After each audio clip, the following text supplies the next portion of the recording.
All right, deep divers, let's get real for a second. We all know getting older is inevitable. It just happens. It does. But have you ever noticed how some people just, thrive into their 90s, still full of bounce, sharp as a tack, hmm while others spend decades battling chronic health issues? That difference is stark, isn't it? And it's what we're tackling today. It really is. And the profound question here isn't just about, good genes or maybe pure luck. Right. It's about the specific biological mechanisms that drive how our bodies deteriorate, Wow. whether it's the aches of arthritis or maybe the struggle with cardiovascular We're issues. just feeling drained all the time. Exactly. Or just a general decline in energy, mental clarity. Yeah. These processes are happening at a cellular level, often long before we feel the overt symptoms. Exactly. And that's our mission for this deep dive. We're going to pull back the curtain on why we age at that cellular level. Right. And critically, what you can do about it. Think of this as your shortcut to understanding your body's hidden blueprint for longevity. And how you can actually redraw parts of it. Yes, that's the empowering part. And here's where it gets truly empowering for you, the listener. While these core mechanisms are universal, their impact isn't the same for everyone. Sure. The real power comes from identifying your body's weakest links. So, for example, if you find yourself constantly drained, feeling like you're running on empty, Which many people do. absolutely. Yeah. Focusing on mitochondrial health will be far more impactful for you than just some generic anti-aging approach. Yeah. It's about being a strategic detective in your own body, optimizing your efforts for maximum personal impact. Okay, I love that. Strategic detective. Let's unpack this then and jump straight into our first core mechanism. This one directly impacts how you feel every single day. Mitochondrial health, the energy factories of your cells. Mitochondria. There are these incredibly tiny, almost ancient-looking organelles nestled inside pretty much every one of your cells. Wow. They're often compared to power plants, right? Right. And their main job is churning out ATP, that's adenosine triphosphate. The body's energy currency. Precisely. The fundamental energy currency your body uses for absolutely everything. We're talking lifting weights, complex thought, even just making a good decision. So it makes sense that the parts needing the most energy, brain, muscles. Exactly. Your neurons, your muscle fibers, they're absolutely packed with mitochondria. So these tiny powerhouses are essential, Yeah. clearly. But what makes them vulnerable? Is there a weak link in their design we should know about? That's a crucial question. And here's the kicker. Mitochondria actually have their own DNA. It's separate from your main nuclear DNA. Really, a separate DNA. Yep. And this mitochondrial DNA, it's less protected. That makes it really vulnerable to damage from things like free radicals. Which come just from making energy, right? Surprisingly, yes, Yeah. even from normal energy production. And also from mutations. So as this damage builds up over time, your mitochondria become less efficient, less powerful, Oh, okay. leading directly to that energy decline we often associate with aging. So the profound insight here isn't just that mitochondria are energy factories, but Yeah. that, well, your cellular energy blueprint for age 75 is being written by your habits today. That's a great way to put it. It means you have far more control over your future vitality than maybe mere genetics might suggest. So what concrete steps can we take to support them? What works? Okay, first and foremost, exercise. Right. And specifically, high-intensity interval training, or HIIT, is incredibly effective here. How does that work on a cellular level? Those brief periods of intense work, they create a temporary oxygen reduction in your cells. This triggers something fascinating called hormesis. Hormesis, like good stress. Exactly. You can think of it like this. A small, controlled stress, whether it's that burst of intense exercise or even something like a cold shower, actually forces your body to adapt to become stronger. Okay. In this case, that temporary oxygen reduction signals your cells to fortify themselves and, critically, to produce more mitochondria. That's a fantastic example of using stress beneficially. What about other ways to sort of fuel these powerhouses? Well, then there are key cellular fuels, things like NAD or nicotinamide adenine dinucleotide, NAD, yeah, we hear a lot about that. and a lesser-known but powerful compound called AKG, alpha-ketoglutarate. AKG, okay. Think of them as like high-octane performance enhancers for your cellular engines. NAD is absolutely vital for your mitochondria to even function. Essential. And AKG doesn't just help power your cells, it's also involved in building collagen and even supporting your stem cells, basically, helping your body rebuild and repair itself. And these decline with age, naturally. They do. So Hmm. supplementing them can help overcome that natural dip. And what about things we simply eat? Are there specific foods or nutrients that act as direct support for mitochondrial efficiency? Absolutely. Things like omega-3 fatty acids, vitamin C, and malate, which, by the way, you find naturally in apples. Ah, apples. Yeah. And it aids the Krebs cycle, another core energy production pathway. Yeah. These are all crucial for your existing mitochondrial function. Okay. But then there's fisetin, abundant in apples and strawberries. Mm. And this is truly remarkable. Fisetin. Tell me more. Studies have shown fisetin can significantly increase lifespan in many organisms by directly improving mitochondrial function. The goal here isn't just to have more mitochondria, but to maximize the efficiency of every single one you already possess. Maximize efficiency. Got it. So we've talked about fueling these cellular powerhouses, the mitochondria. But what about the cells that have simply gone rogue, the ones that refuse to play by the rules and actively harm the body? Yes. That brings us to our next critical aging mechanism, what scientists often call zombie cells. Exactly. These zombie cells, or more formally senescent cells, are fascinating and, yeah, a bit terrifying. Zombie cells. Sounds ominous. Well, they're damaged cells that, instead of doing the sensible thing and dying off, Mm-hmm. they just stick around. They persist. They don't undergo apoptosis. Right. They no longer perform their proper function, and worse, they become inflammatory agents. They release substances like cytokines and metalloproteinases Nasty stuff. that damage the healthy cells and tissues around them. They're like that one bad apple in the barrel, but actively spoiling the whole bunch. And what's the real-world impact of these cellular freeloaders? How do they actually manifest in our bodies as we age? Oh, their consequences are incredibly widespread. They contribute to many common signs of aging. They're directly involved in causing skin to wrinkle and sag. Collagen reduction. Yes, because they reduce collagen production. They accelerate arthritis in your joints. They even harden your arteries, contributing to hypertension. Wow. In essence, they're the absolute antithesis of regenerative stem cells. Instead of repairing, they actively harm your body and accelerate the aging process. So how do we get rid of these cellular zombies? Can we actually target them and eliminate them? This is where the concept of senolytics comes in, right? Precisely. Senolytics are compounds designed specifically to destroy these zombie cells. Okay, so what are the main players? Quercetin and fisetin are the two most studied substances in this category. This again. Fisetin again.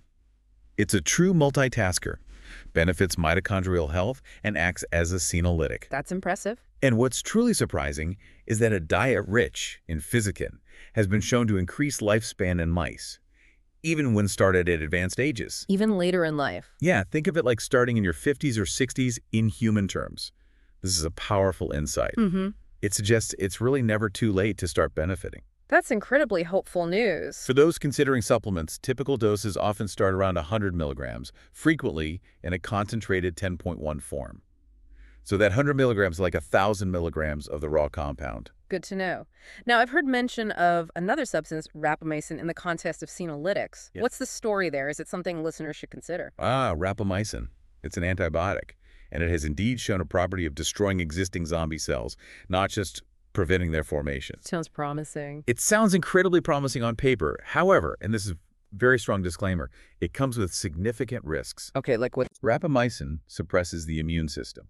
That makes you more vulnerable to infections. It can also cause issues with blood sugar management. Not ideal. And critically, there's very limited human evidence for its longevity benefits in the general population. So despite its potential, at this time, it is absolutely not recommended for general use. Right. The risks currently far outweigh the unproven benefits for broad application. It's an area of active research, for sure, but not for your routine. That's a crucial distinction. Really highlights the importance of evidence and safety first. Let's shift gears now to our third mechanism. This one's about your body's ability to, well, clean house. We're talking about restoring proteostasis, your body's ability to recycle its own building blocks. Proteostasis, it's this incredibly delicate balance your cells have to maintain, constantly building new proteins while simultaneously getting rid of old, damaged, or misfolded ones. Okay. As we age, this balance often gets thrown off, and these old proteins start accumulating, both inside and outside our cells. And when that happens? When that happens, cells just can't function properly anymore. So it's like a city where the garbage collectors go on strike, right? All that accumulating waste eventually gums up the works. Exactly that analogy. That accumulating waste eventually clogs the system. What are the real-world consequences when this protein garbage builds up in our bodies? Well, as protein accumulation plays a crucial role in serious diseases like Alzheimer's, where those misfolded proteins form plaques. Right, the amyloid plaques. Precisely. It also contributes to muscle damage, and it causes common age-related issues like slowed reflexes, maybe impaired temperature regulation. Your body literally gets gummed up, so to speak. It sounds like a constant battle against cellular clutter. Does our body have any natural defenses against this accumulation? Any internal cleanup crew? It does, thankfully. We have chaperones. These are special proteins that act like tiny shields, preventing these older misfolded proteins from clumping together and causing trouble. Okay, chaperones. And then there's autophagy. This is your cell's incredible self-eating and recycling process. Autophagy, self-eating. Literally consuming old, damaged proteins and cellular components. It's your body's inbuilt recycling plant, breaking down waste to build new, healthy structures. So, what can we do to boost this internal recycling system? What's one of the most powerful triggers for autophagy? Intermittent fasting is one of the most powerful stimuli we know for autophagy. How does that work? When you fast, your cells are forced to look inward for resources. They don't have external fuel coming in. Right. So they start breaking down and recycling old components. Even periodic fasts, say 36 to 48 hours, performed just a few times a year, can provide a significant boost to this crucial recycling mechanism. It gives your cells a real deep clean. That makes a lot of sense. If you're not getting new fuel, you recycle what's already there. But what if fasting isn't an option for someone? Maybe due to health conditions or lifestyle, Yeah. pregnancy, breastfeeding? That's a great question because fasting isn't for everyone. You're right. Those are definite contraindications. So is there an alternative way to trigger this vital cellular cleanup? There is. For those situations, spermidine is a fantastic alternative. Zerodine, okay. This compound has been shown to stimulate autophagy without the need for fasting. It offers a valuable path to cellular recycling for a broader range of people. Okay, we've covered the power plants, the zombies, and the recycling crew. Very important. Our next mechanism touches on something that's become a bit of a buzzword, but it's incredibly important. Calming, inflammaging. Inflammaging, yes. It's this insidious, chronic, low-grade, body-wide inflammation. So not like a stub toe inflammation. Exactly. It's not the acute, painful inflammation you get from an injury. It's a constant, subtle weakening of the body, like a low-burning fire that never quite goes out. And what does that do? It impairs concentration, it saps energy, and it accelerates aging across multiple systems. That sounds like a silent enemy, really. Are there any particularly striking examples or experiments that illustrate just how powerful this inflammaging can be? There were some truly intriguing and, admittedly, ethically controversial parabiosis experiments done with rats. Parabiosis. What's that? They surgically joined the circulatory systems of old and young rats, essentially made them share blood. Wow, okay. What happened? What they found was remarkable. Exposure to the old blood caused the young rats to age faster. No way. And the old rats exposed to young blood actually seemed to rejuvenate somewhat. That's incredible. It strongly suggested that circulating substances, likely inflammatory proteins or peptides in that older blood, directly regulate aging. So things floating in the blood. Things like insulin, certain cytokines, tumor necrosis factor, renin, various hormones. These are now suspected culprits. They actively damage your body's stem cells. That's a profound thought, that your blood can literally carry aging signals. And the good news is you can actually get a snapshot of this internal fire, right? How can someone measure this? You can indeed. This chronic inflammation can often be detected through routine blood tests, specifically by looking at high-sensitivity C-reactive protein, or HSCRP. HSCRP. Lower levels are definitely better here. It indicates less of that low-grade simmering inflammation. So if we can measure it, what's the primary strategy? How do we put out this constant internal fire? The primary strategy is, logically, to reduce chronic inflammation. Makes sense. How? An anti-inflammatory diet is key. Often resembles a paleo-type approach, focusing on whole, unprocessed foods. Avoiding dairy, cereals, high-sugar foods. Those tend to be pro-inflammatory for many people. Beyond diet, what other lifestyle changes can directly impact this chronic inflammation? Movement. Absolutely. Think about low-grade, consistent movement.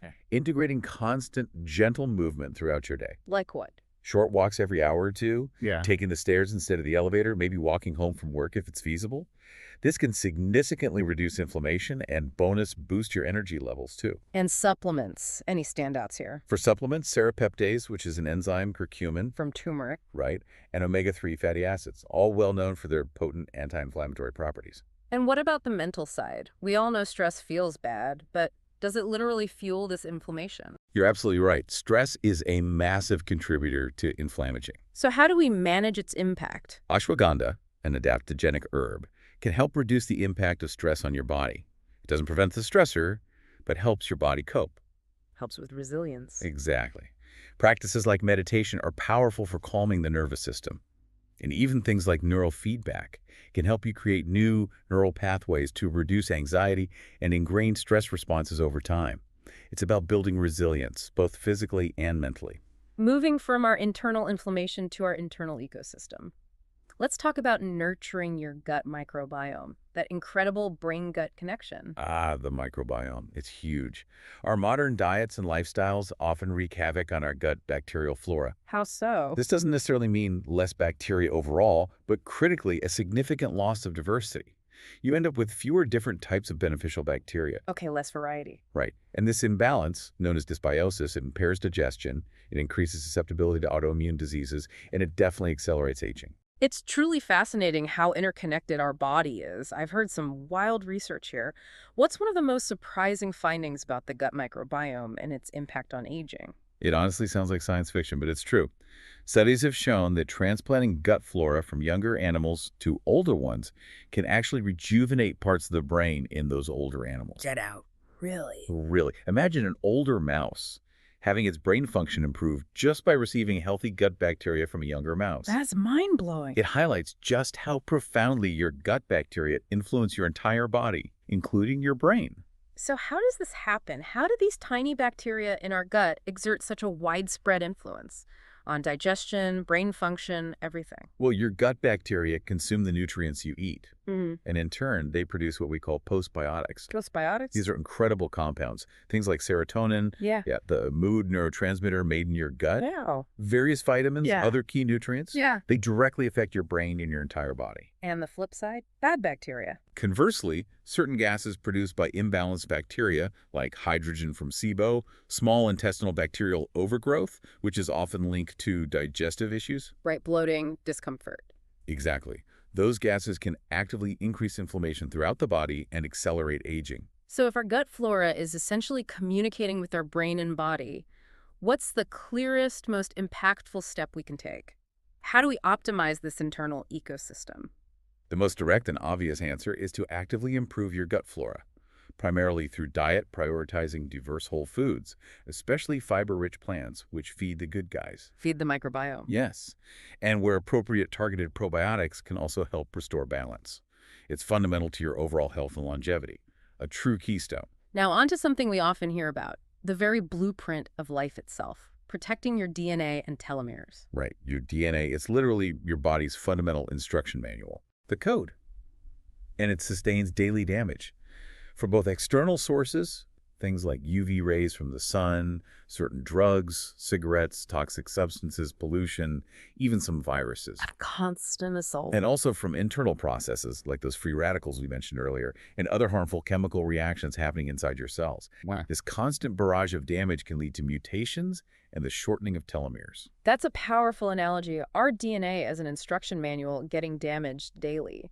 So if it's constantly getting hit, is all damage created equal? And what does this really mean for aging? That's a great point. Not all DNA damage is equally severe. For instance, damage to the DNA in your stem cells or damage occurring in younger individuals tends to have a greater downstream impact because it affects future generations of cells. Okay. It's also curious to note conditions like progeria. These children appear to age incredibly rapidly, Or it's heartbreaking. but they don't typically develop age-related diseases like Alzheimer's, which challenges the idea that DNA damage is the sole driver of everything we call aging. Interesting nuance. And think about cloned animals, like Dolly the sheep or Conan the dog. They were born healthy even though their DNA was extracted from adult cells, which presumably had accumulated some damage. It suggests there's more to the story than just the raw DNA sequence itself. That really adds a layer of complexity. So if DNA damage isn't the sole driver, what else is at play? This brings us to that groundbreaking concept of Yamanaka factors, doesn't it? It does indeed. Yamanaka factors are a set of proteins that can effectively reprogram cells, essentially turn an adult cell back into a stem cell-like state. Reprogramming. Yes, they've already been demonstrated to rejuvenate old DNA in isolated human cells in vitro, in the lab. This isn't just repairing damage, it's like hitting a reset button on gene expression. Wow. It strongly suggests that controlling how your DNA is expressed, the epigenetics, which we'll get to, not just its integrity, is a key to rejuvenation. That's incredible potential. And then there are telomeres, which we hear so much about. The caps on the DNA. What exactly are they, and how do they fit into this picture? Telomeres.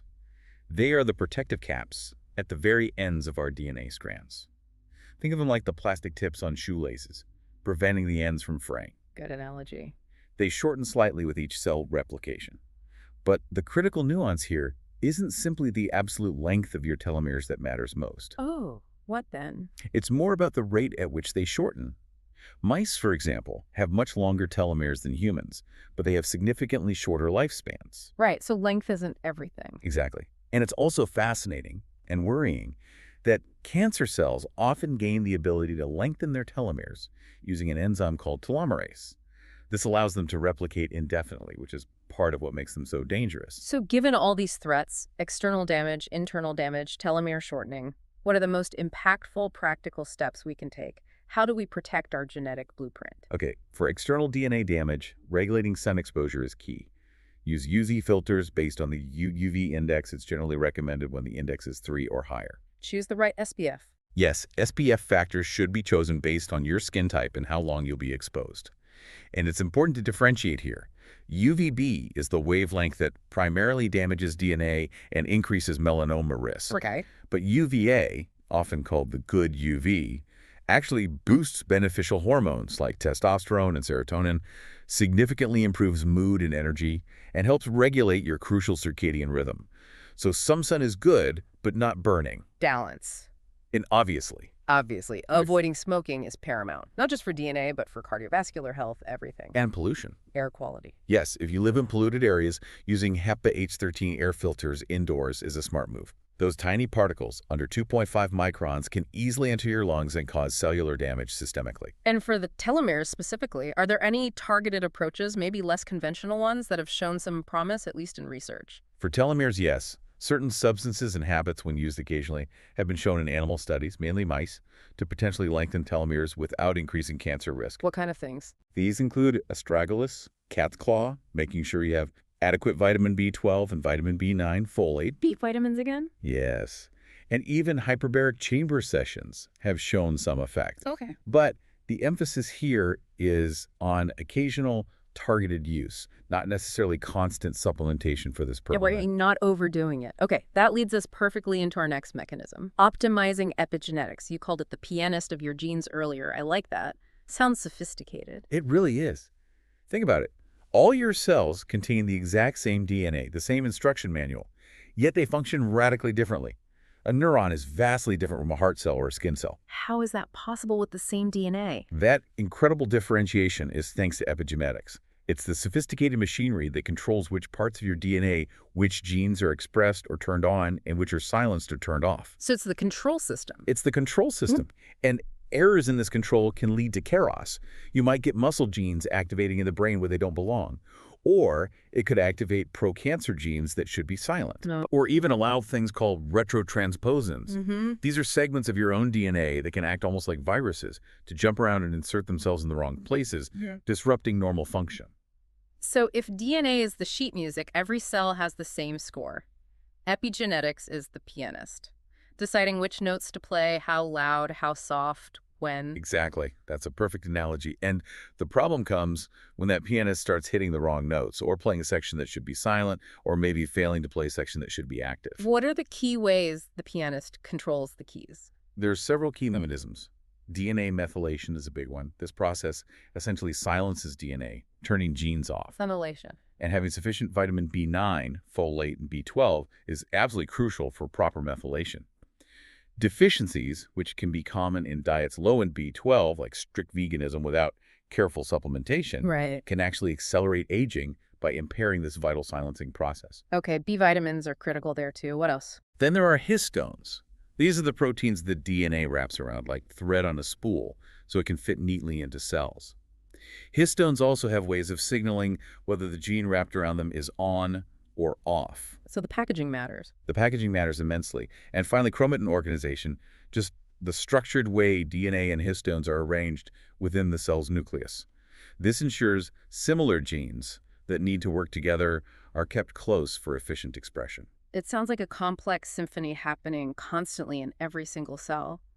What are the practical implications? What can we actually do to ensure our epigenetic pianist is playing the right tune? Well, a lot of the solutions for epigenetic health are actually tied to those overall healthy habits we've discussed. Diet, exercise, stress management, creating an optimal internal environment is key. So the basics matter here too. The basics matter hugely, but some specific substances can provide targeted support. Lithium, for example, in microdoses, has been shown to stimulate protective genes, especially in neurons. Glycine, an amino acid, has been shown to improve the mitochondrial epigenome, helping those energy factories function optimally through epigenetic control. Glycine. And AKG, which we mentioned earlier for mitochondria and NAD. Right, AKG again. It also plays a critical role here by regulating central enzymes that are essential for cellular development and also preventing cancer through epigenetic means. Okay, our next mechanism addresses a very modern paradox.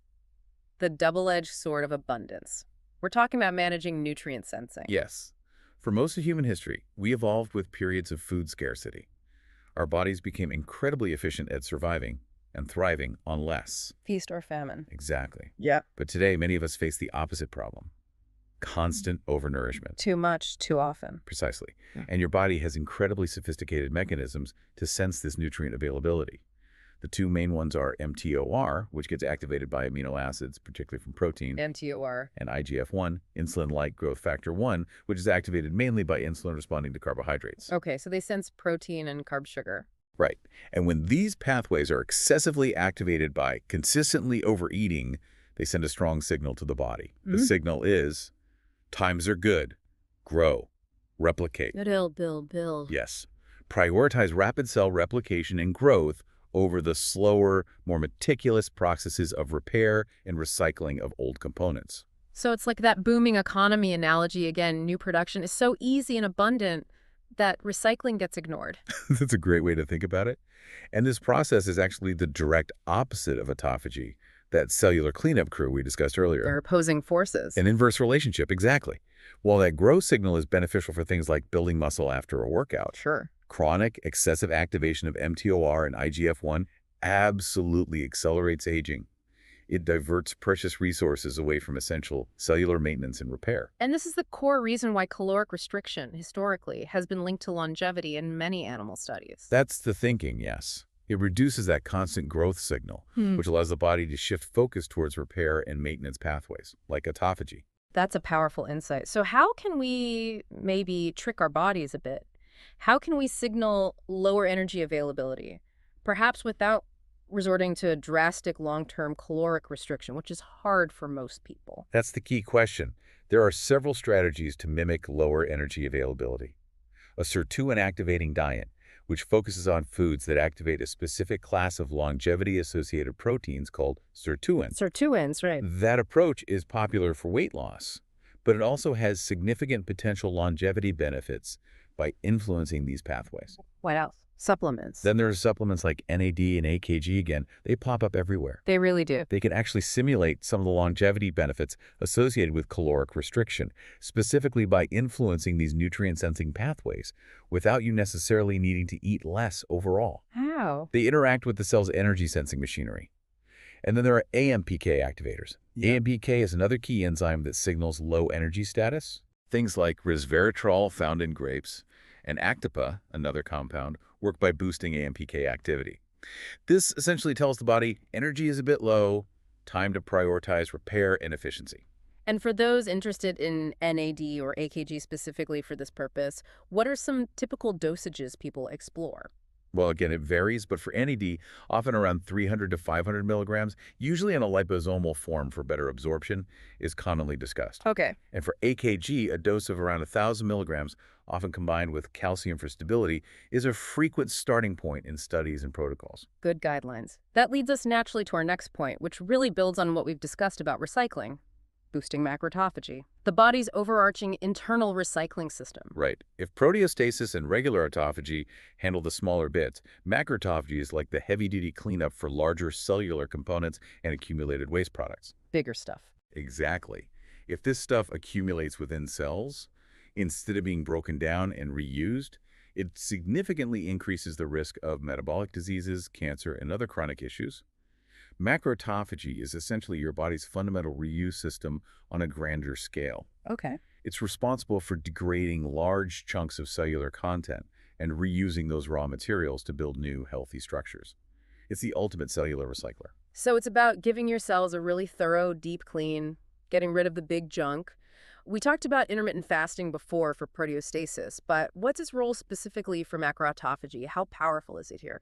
You're right, we highlighted intermittent fasting for the more general proteostasis, helping cells clean house at a microscopic level. But it's also incredibly effective for stimulating macrotophagy on that larger scale. So it works for both. It really does. Those longer fasts we mentioned, say 36 to 48 hours, performed just a few times per year, can provide a significant, profound boost to this heavy-duty cellular cleaning mechanism. It truly helps reset your cellular machinery. And again, the alternative, if fasting isn't feasible. And again, as we mentioned, spermidine comes back as a fantastic alternative if fasting isn't feasible for you. It's been shown to stimulate autophagy, including macrotophagy, without needing dietary restriction. What are the really wide-ranging benefits of giving this macroautophagy system a proper boost? What does it do for us? The benefits are quite profound. This process helps your body produce more stem cells, for one. More stem cells. Yes, by recycling components. It literally recycles old proteins to create new ones. It reduces inflammation caused by those accumulated old proteins and cellular debris. And crucially, it also directly counteracts the pro-aging effects of mechanisms like MTR, that grow signal we just talked about. So it balances MTR. Exactly. It's like pressing a systemic refresh button for your entire cellular network. Really powerful. Finally, let's address something that quietly, maybe insidiously, impacts every single one of these mechanisms we've discussed today. Chronic stress and allostatic load. Yes, and we need to define stress very broadly here. It's not just mental stress, like work deadlines. Right. It's any sustained burden on the body. That could be physical, like consistently consuming unhealthy inflammatory food, or mental, like that unrelenting work pressure, financial worries, poor sleep. Anything that taxes the system long term. Precisely. This constant, unmanaged load creates what scientists call allostatic load. It's a chronic burden that wears down your body's systems over time. And there's that interesting observation about long-lived populations. It is interesting, isn't it? Many of the world's blue zones, these areas with exceptional longevity, tend to be smaller communities, often with minimal external stress, lower productivity demands, maybe less struggle for sheer survival compared to modern urban life. That's a stark contrast for many of us. So how does this chronic burden of stress, this allostatic load, connect back directly to the cellular aging mechanisms we've explored today? Well, this chronic stress directly fuels inflammaging. Remember that constant, subtle, low-grade inflammation we talked about? Simmering fire. Yes. Stress is a major driver of that. It's not the inflammation that causes acute pain, but it relentlessly debilitates you over time. It reduces concentration, dampens your energy, and fundamentally accelerates aging across all your body systems. It's like the underlying hum of cellular distress. So if stress is so pervasive and it fuels this damaging and inflammaging, what are the most effective practical ways to manage its impact on our body?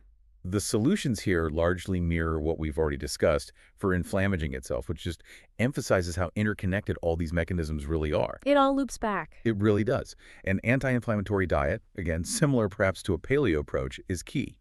Consistent, low-grade movement throughout the day. Getting up, walking around. Exactly. Interrupting long periods of sitting with short walks, choosing to walk home if you can. It's incredibly effective at reducing inflammation and boosting energy, counteracting some of that stress burden. And supplements again. Supplements like serapeptase, curcumin, and omega-3 are again helpful here for their powerful anti-inflammatory properties. They provide a bit of a shield against the internal wear and tear caused by chronic stress. And what about the direct mental and emotional strategies? How do we reduce that load itself? These are absolutely vital. Ashwagandha, as we mentioned, being an adaptogen, can literally reduce the physical impact of stress on your body, helping your systems cope better even when the stressor is present. Helps manage the response. Right. Meditation is a proven technique for calming the nervous system, reducing those stress responses. And for a more targeted approach, neurofeedback can actually help you actively rewire neural pathways to reduce anxiety and habitual stress patterns over time. It's about empowering your mind to reduce its physical toll on your body. Wow. Okay, we've covered a huge amount of ground. 10 distinct mechanisms of aging. We have. And the key thing, to bring it all back to the central idea, there are countless ways to approach aging. The wellness world is full of advice, some good, some maybe not so good. It can be overwhelming. It can be. Yeah. But the most effective path, for you specifically, is to understand these specific biological mechanisms at play in your body, and then strategically address your weakest links. This isn't about throwing everything at the wall and seeing what sticks. That's about precision, targeted effort. Exactly. Precision. And ultimately, the goal here isn't just about adding more years to your life, extending lifespan for its own sake. No, not at all. It's profoundly about improving your health span, living better, more vibrantly, independently, lucidly, actually enjoying life more fully, free from those debilitating diseases of aging. Absolutely. It's about ensuring the quality of those extra years truly matches the quantity, living well for longer. Hit the nail on the head there. Quality over mere quantity. So, as you, our listeners, reflect on everything we've unpacked today, from your cellular energy factories, the mitochondria, all the way to the quiet hum of chronic stress and inflammation, which of these mechanisms resonates most strongly with your current experience? Yeah, think about your energy, your health, how you feel the aging process right now. And based on that reflection, what's maybe one small focus step you might consider taking this week to address that specific mechanism? That's where the real power lies.